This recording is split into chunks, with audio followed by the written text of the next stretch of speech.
오늘 본문의 흐름은 이스라엘 백성들이 블레셋 사람하고 전쟁을 하던 중에 하나님의 기회를 빼앗겼습니다.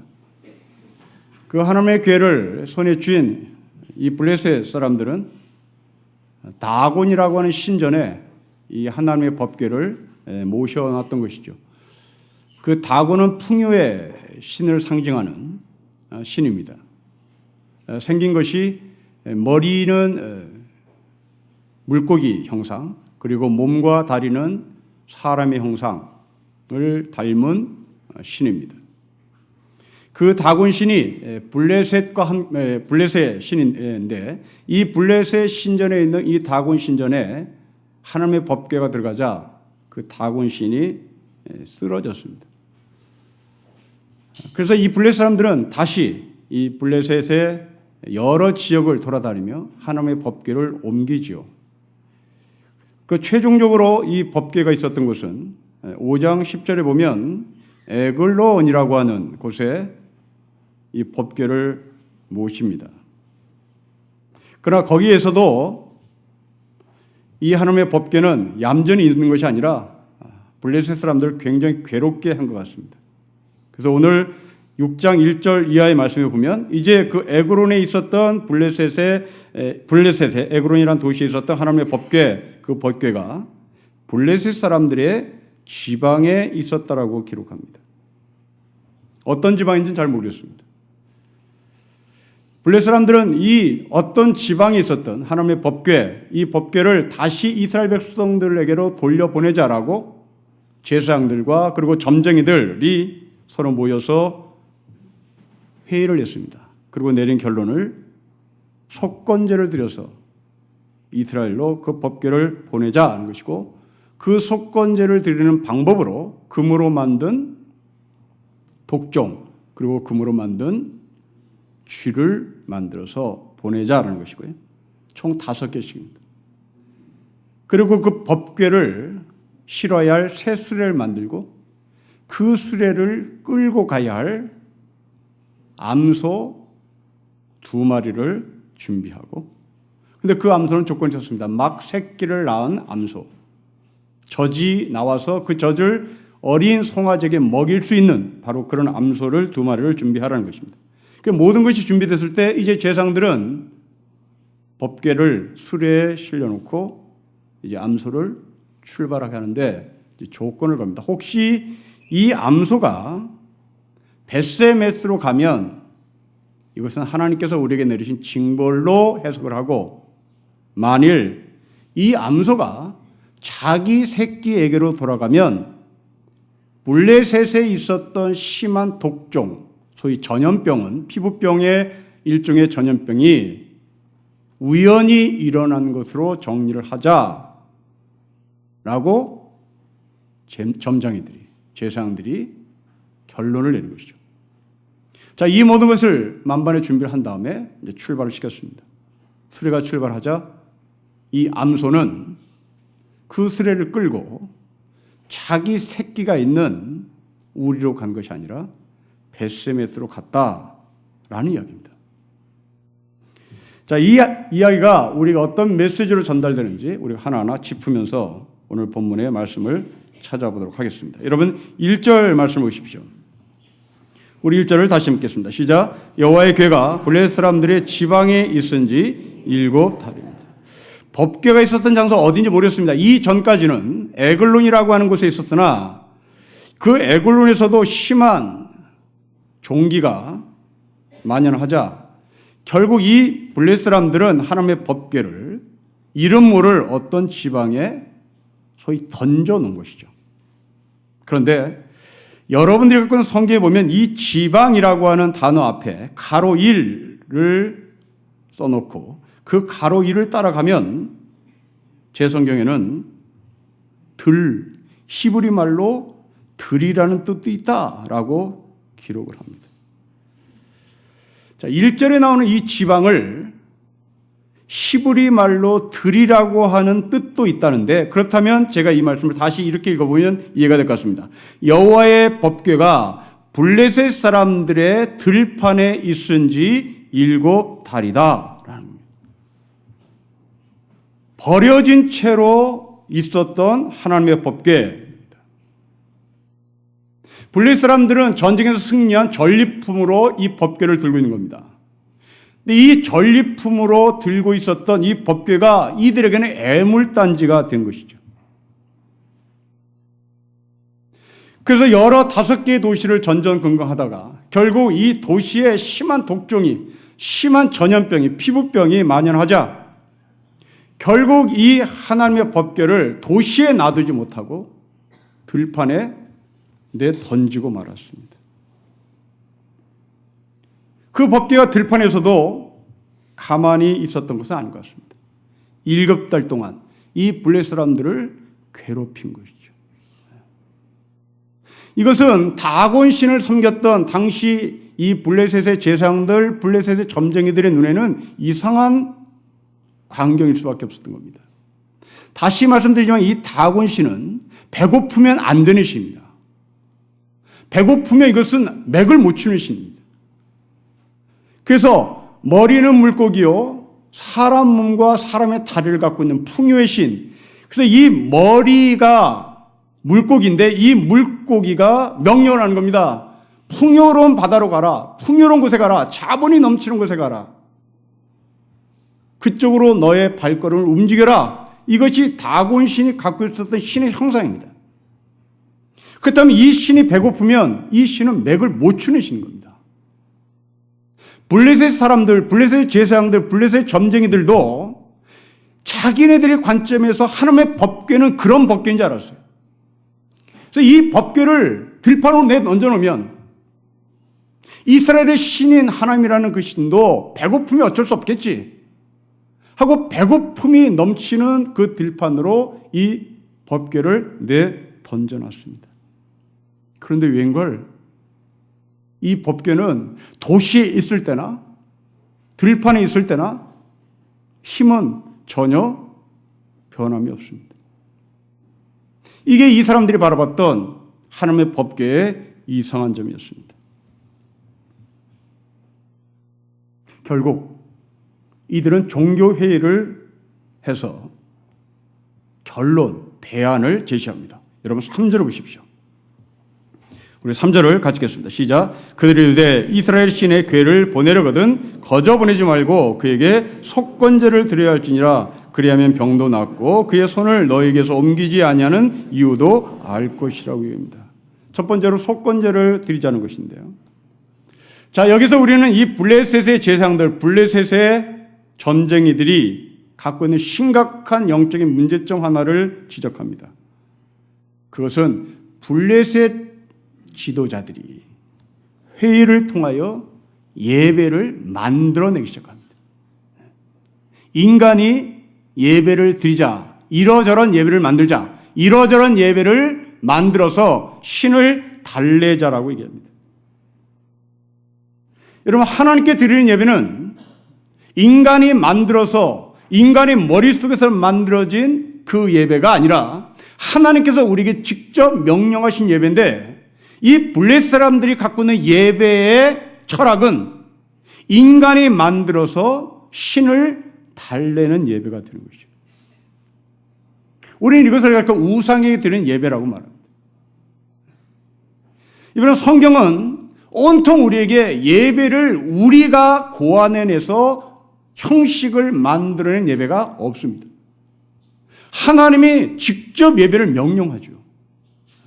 그것이 하나님께서 받으시는 예배인데, 근데 안타깝게도 지금 기독교인인 우리들은 예배를 기획합니다.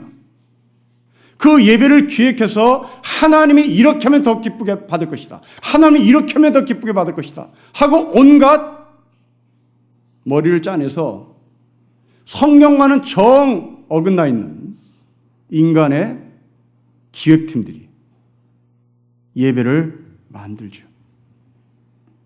여러분, 이것은 곧 하나님이 우리를 향해서 명령하신 예배가 아니라 우리가 하나님을 조종하기 위해서 드리는 만들어진 예배죠.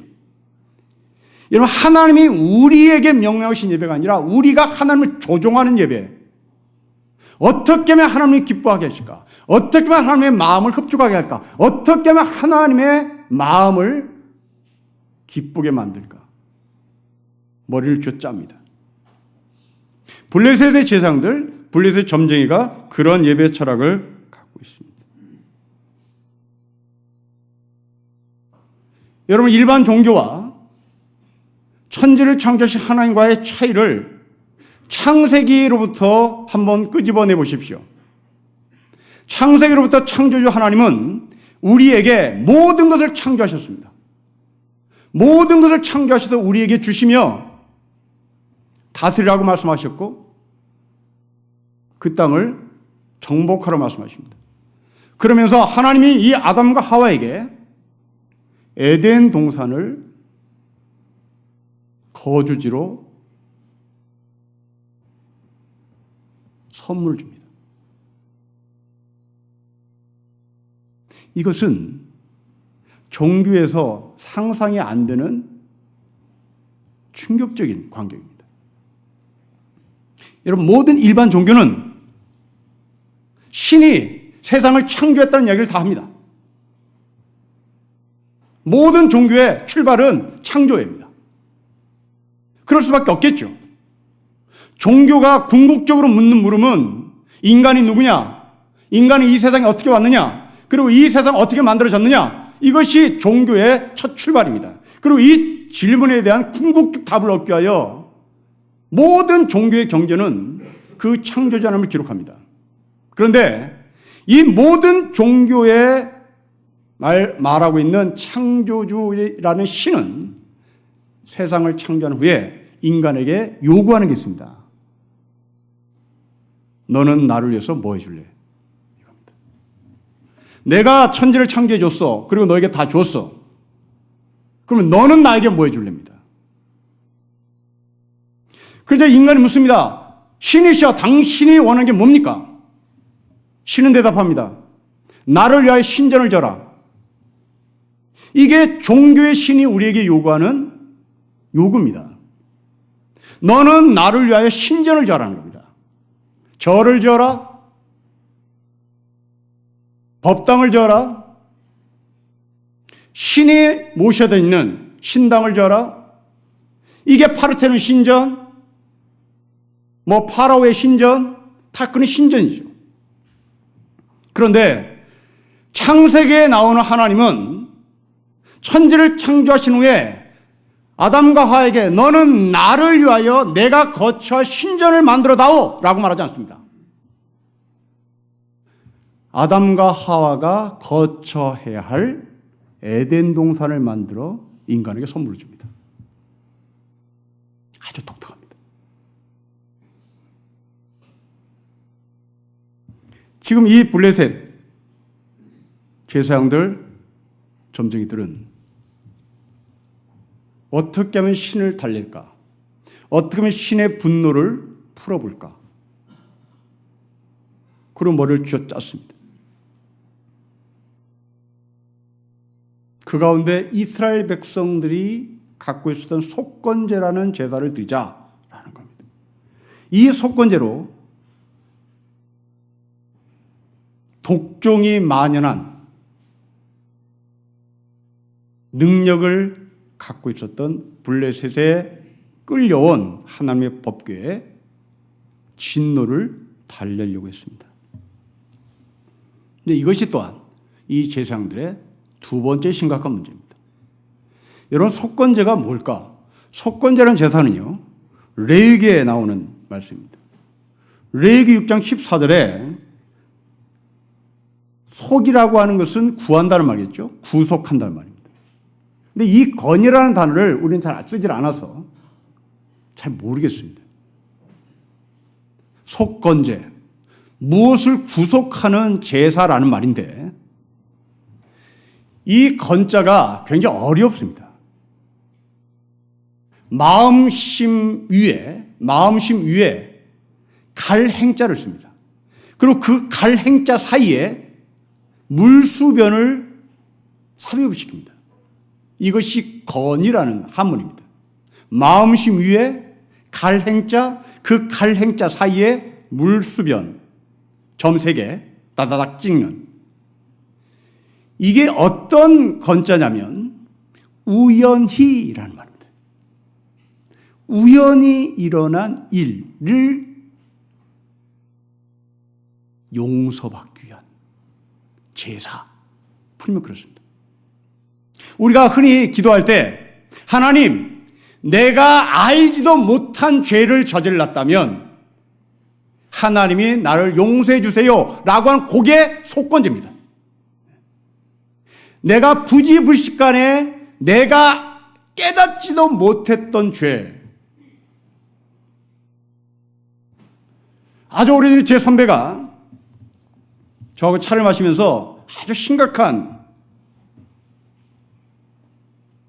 자기의 고통을 저하고 나눈 적이 있는데, 이 선배가 결혼을 한 이후에 잠을 자는데 자기 아내가 아닌 다른 이상한 여자와 함께 잠자리를 같이 한 꿈을 꿉니다. 우리는 보통 남자 같으면 그냥 꿈이니까 이게 넘어가는 거잖아요. 근데 이 선배가 무지무지 고민을 하는 거예요. 혹시 내가 평상시에 내 아내 말고 다른 여자를 마음에 둔 것이 꿈에 나타난 것이 아닐까? 하고 굉장히 고통스럽게 제 앞에서 자기의 고민을 토로한 적이 있습니다. 바로 그 꿈에도 생각하지 못했던 그 꿈속의 사건, 그 사건을 이 선배는 하나님께 용서를 구하겠다는 거죠. 그게 속건제입니다. 내가 알지도 못했던, 우연히 의도하지 않았던 그 죄를 저질른, 그 죄에 대한 용서를 구하기 위하여 이스라엘 백성들에게 하나님은 속건제를 드리라고 말합니다. 자, 그렇다면 지금 이 블레셋의 제사장들과 점쟁이들이 속건제를 드리겠다고 결론을 내렸다면 도대체 이 사람들은 무엇에 심각한 문제점이 있었을까 하는 겁니다. 그렇습니다. 이들이 빼앗아온 법궤는 자기네가 의도하지 않았다는 거죠.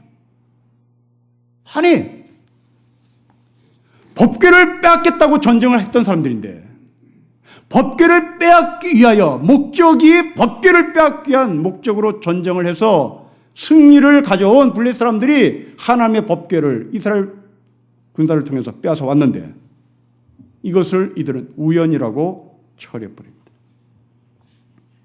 여러분, 이 사람들은 무슨 영적인 심각한 문제를 갖고 있죠? 그렇습니다. 책임을 지지 않으려고 하는 리더들의 모습입니다. 에덴 동산에서 인간이 가졌던 죄성을 이들은 그대로 우리에게 보여줍니다.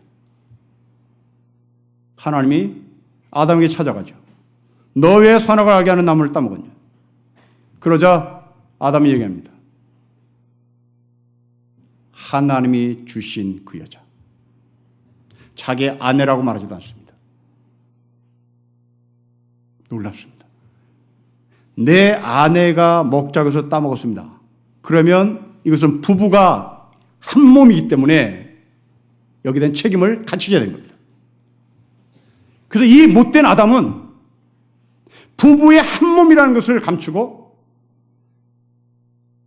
자신이 책임지지 않기 위하여 하나님이 주신 그 여자, 자기 아내를 삼자화시킵니다. 마치 아브라함이 자기 아내를 누이라고 속인 것처럼 이 아담은 하나님이 주신 그 여자가 선악과를 따먹자고 해서 따먹었다고 말하며 그 책임을 궁극적으로 하나님께 돌리고 있습니다. 우리죠. 왜 하나님은 저 원수 같은 남자를 내 남편으로 허락하셨는지, 왜 하나님은 저 여자를 나의 아내로 주셨는지 하나님께 그 책임을 지는 겁니다. 하나님이 여자에게 묻습니다. 그 여자도 또 책임을 돌립니다. 뱀이 따먹자고 해서 따먹었습니다. 여러분, 어찌 보면 우리가 지은 죄들은 방금 제 선배가 고백했던 것처럼 혹시 내 마음에 나도 모르게 아내 대신 다른 여자를 품고 있었을지도 모릅니다. 근데 예수님은 이 우연히 일어나는 이 범죄를 인정하지 않아요. 예수님은 인정하지 않습니다. 예수님은 이미 네 마음속에 그것이 있던 거예요. 구약에서는 있을 수 있어요. 근데 예수님이 그걸 인정하지 않습니다. 너는 이미 마음속에 간음한 거죠. 이미 너는 마음속에 살인을 한 거죠. 여러분, 하나님은 우리에게 엄청난 도덕적인 수준을 요구하십니다. 우리는 마음속에 간음, 그건 남자마다 하는 겁니다. 그게 건강한 남자죠. 건강한 남자들은 하루에 수천 번씩 다른 여자를 품으니까요. 이게 남자의 건강성이라고 말합니다. 근데 성경은 그거 건강한 거 아니다는 거죠. 그거 병든 거죠. 심리학은 그 사람을 건강한다고 말하겠으나, 생략적으로는 그 사람이 건강한다고 말하겠으나, 성경은 그걸 건강치 못하다고 얘기해요. 네 마음에 사람을 죽였고 네 마음에 간음을 한 것입니다. 이 속건제 이미 어긋난 거죠. 블레셋의 제사장들 속건제가 뭔지를 몰랐던 겁니다. 아니, 알아도 그것을 자기들의 책임을 회피하기 위하여 우연히 우리 손에, 이 블레셋의 손에 하나님의 법궤가 들어왔더라고 책임을 전가시킨 겁니다. 두 번째 대안입니다. 여러분 4절 보십시오. 가지겠습니다. 시작. 그들이 이르되 무엇으로 그에게 드릴 속건제를 삼을까 하나 이르되 블레셋 사람의 방백의 수요대로 금독종 5과 금쥐 5마리라 하리니 너희와 너희 통치에게 내린 재앙이 같습니다. 쥐 그리고 독종 5개씩 금으로 만든 것. 여러분, 이것은 무슨 관계였을까요? 5라는 숫자는 여러분 6장 17절로 내려가 보시면 5개 도시가 나옵니다. 잘 풀어요. 블레셋 사람이 여호와께 속건제물로 드린 금독종은 이러하니 아스돗 위하여 하나, 가사를 위하여 하나, 아스글론을 위하여 하나, 가드를 위하여 하나, 에곤을 위하여 하나. 블레셋의 주요 도시 5개입니다. 그 주요 도시 5개를 위하여 금으로 만든 독종, 금으로 만든 쥐를 만들어 수레에 실라는 것이죠. 그럼 또 쥐는 뭔가? 여러분, 쥐하고 패스트병은 긴밀한 관계가 있죠. 여러분, 14세기에 유럽에 퍼졌던 패스트, 흑사병이라는 거죠. 그 흑사병이 4년 동안 유럽을 14세기에 창궐했는데 얼마나 무섭게 몰아쳤는지 유럽 전체 인구의 3분의 1이 죽었습니다. 이탈리아 피렌체라고 하는 유명한 도시가 있잖아요. 그 피렌체라는 도시에서 11만 명이 살고 있었는데 4만 5천 명만 남았습니다. 영국 사람의 평균 수명은 17세로 조사됩니다. 이 패스트가 어디서 왔는지 의사들이 규명이 되지 않았습니다. 어떤 사람은 오염된 공기 때문에 패스트가 왔다고 주장하며 그 유럽의 지하 하수가 발달되어 있잖아요. 그 유럽의 지하 하수 가서 살았던 사람들도 있었던 겁니다. 공기를 맑게 한다는 약초를 코에 달고 다니는 사람이 있었답니다. 이것이 오늘날 군인들 입에 차고 다니는 방독면의 시초가 됐다고 합니다. 어떤 사람들은 인간이 죄를 지어서 하나님의 형벌이다라고 고백하고 성당에 나가서 열심히 기도하는 사람도 있었습니다. 어떤 사람들은 이건 유대인들이 만든 장난이다 하고 유대인들을 중세 때 무지막지하게 죽인 적도 있습니다. 그러나 패스트는 쥐하고 연결된 거죠. 쥐 몸에서 살고 있는 벼룩, 쥐벼룩, 그 쥐벼룩이 사람 몸에 들어오면 이제 흑사병이 돼서 죽는 겁니다. 아마도 이 하나님의 법궤가 블레셋에 심하게 일으킨 독종, 그것은 패스트병이 아닌가, 흑사병이 아닌가 추측합니다. 금으로 만든 독종, 금으로 만든 쥐 5개씩. 여러분, 왜 금일까요? 여러분, 금은 인간이 갖고 있는 최고의 가치입니다. 이 최고의 가치를 쥐를 만들고 독종을 만듭니다. 무슨 말일까요? 블레셋 사람들은 독종과 쥐 앞에서 항복을 하겠다고 고백하며 그 항복은 인간이 갖는 최고의 항복, 더 이상 항복이 없는, 더 이상 이길 수 없다는 것을 고백하는 그 항복으로 이 금으로 만든 독종, 금으로 만든 쥐를 수레에 실려 보냈던 겁니다. 자, 이들의 문제를 정리합시다. 이들은 예배를 스스로 만들려고 했습니다. 나름대로 성경에 대한 지식을 근거로 만들었습니다. 속건제라고 하는 이스라엘의 제사의 근거에서 예배를 만들었습니다. 그러나 이들은 믿음이 없었습니다. 정리하자면 블레셋의 제사장들은 지식은 있었으나 믿음이 없었던 거죠. 우리에게 던지는 질문입니다. 당신은 성경에 대한 지식이 있습니까? 그 성경에 대한 지식을 믿고 있습니까? 성경에 대한 지식만 있고 믿음이 없는 사람들은 성경에 대한 지식을 자신의 경험 안으로 하나님의 말씀을 집어넣죠. 이게 블레셋 사람들이 갖고 있었던 성경에 대한 지식이었습니다. 이 성경에 대한 지식이 믿음으로 연결되지 않고 지식만을 들고 있으니 그 지식을 자기들의 경험, 자기들의 사고방식으로 이 지식을 활용하는 것이죠. 여러분, 성경이 성경으로 하여금 성경을 말하도록 하라는 말이 있습니다. 성경을 다루는 목사들 중에 성경을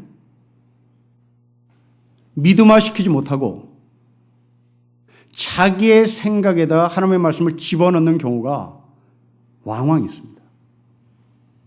이건 심각합니다. 특별히 연역법적인 설교를 구사하는 목사들이 이 오류에 빠질 확률이 대단히 큽니다. 연역법적 설교라는 것은 무슨 말이냐면 목사가 설교를 준비하기 위하여 이번 주에는 내가 무슨 설교를 할까 하고 자기가 정리합니다.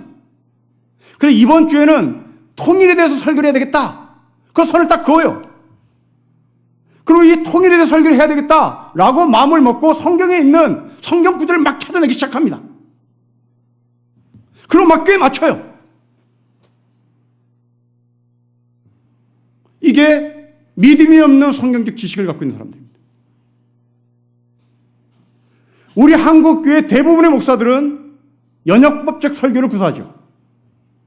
이번 주는 가정의 달이니까 아버지, 어머니에 대한 효에 대해서 설교를 해야겠다 하고 성경을 막 뒤집니다. 그래서 뒤지는데 자기가 생각하고 있는 효와 성경이 말하고 있는 효와 일치하면 그걸 채택합니다. 그런데 자기가 생각하는 효가 성경에서 말씀하는 효와 다르면 이걸 버려요. 자기의 생각을 버리는 것이 아니라 성경을 버립니다. 여러분, 성경에는 이렇게 말씀하는 적도 있고 반대로 말하는 적이 있거든요.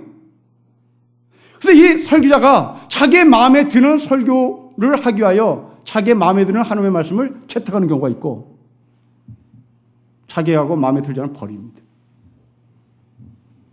이건 믿음이 없는 목사죠. 이 연역법적 설교 방법 말고 귀납법적 해석 방법이라는 게 있습니다. 이것은 자기의 생각을 절대 우선순위하지 않습니다. 하나님의 말씀을 흐름을 따라 내려가는 겁니다. 도대체 이 본문에서 무슨 얘기를 지금 하려고 하는지 자기의 생각을 다 버리고, 소위 여러분들, 우리 크리스찬들이 주로 하는 말, 자기의 생각을 내려놓고, 이 말입니다. 자기의 생각을 내려놓고 성경이 하고자 하는 얘가 뭔지를 차근차근 흘러내려가는 겁니다. 때로는 자기의 생각과 일치하는 본문이 나오기도 하고 자기의 생각과 불일치하는 본문이 나오기도 합니다. 그럴 때 자기의 생각과 불일치된 본문이랄지라도 그 본문의 말씀을 채택하며 자기의 생각을 버리는 겁니다. 이 지식을 갖고 믿음이 없었던 제사장들, 블레셋 점쟁이들, 그들은 자기의 경험으로 하나님의 말씀을 쑤셔 넣습니다. 큐티하시는 여러분, 여러분들이 큐티할 때 종종 우를 범하는 것이요, 내 경험. 내 경험이 성경 본문에 일치하면 이거 하나님의 말씀이죠. 그럼 내 경험이 하나님의 말씀을 일치하지 않으면 나는 내 경험을 고수하지 하나님의 말씀을 고수하지 않습니다. 이게 블레셋 제사장들이에요. 믿음 없는 지식이었죠. 그리고 이것을 만들어 수레에 태웁니다. 여러분, 7절 세 번째 대안입니다. 같이 읽겠습니다. 시작. 그러므로 새 수를 하나 만들고 멍에를 메어 보지 아니한 젖나는 소 2마리를 끌어다가 소의 수레를 메우고 그 송아지를 떼어 집으로 돌려보냅니다. 새로 만든 수레를 만들고 그 수레를 끌 소, 그 소는 숫소가 아니라 암소, 암소 중에서도 막 새끼를 낳은, 그래서 젖이 막 도는 그런 암소여야 된다. 왜요? 여러분 7절 보십시오. 7절 말씀을 다시 보시면 그 멍에를 메어보지 아니한 젖난 소 2마리를 끌어다가 소의 수레를 메우고 그 송아지들을 떼어 집으로 보냅니다. 지금 막 젖을 달라고 애걸복걸하는 송아지들을 강제적으로 떼어서 집으로 보냅니다. 10절 보십시오. 젖나는 소들을 끌어다가 수레를 메우고 송아지들은 집에 가둡니다. 그리고 점을 칩니다. 9절 읽겠습니다. 시작. 보고 있다가 만일 괴가 그 본 지역길로 올라가서 벳세메스로 가면 이 큰 재앙은 그가 우리에게 내린 것이요 그렇지 아니하면 우리를 친 것이 그의 손이 아니요 우연히 당한 것일 줄 알 것이다. 여러분, 막 새끼를 낳은 암소는 수레를 끌고 어디를 가겠어요? 자기 새끼가 있는 곳으로 가는 것이 이 동물의 본능이잖아요. 지금 블레셋의 제사장들과 점쟁이들이 도박을 합니다. 암소가 벳세메스로 지켜하면 이것은 하나님께서 내린 재앙이고, 암소가 지 새끼를 찾아서 가면 이것은 우연히 일어난 일이다. 이 제사장들은, 점쟁이들은 동물의 본능에 한 가지 소망을 걸었던 겁니다. 분명히 이 소는 자기 새끼 송아지를 찾아갈 것이다. 여러분, 이게 무슨 말이죠? 고대 근동 지방의 제사장들과 점쟁이들은 모든 걸 경험과 통계에 의해서 점괘를 냈던 사람들입니다.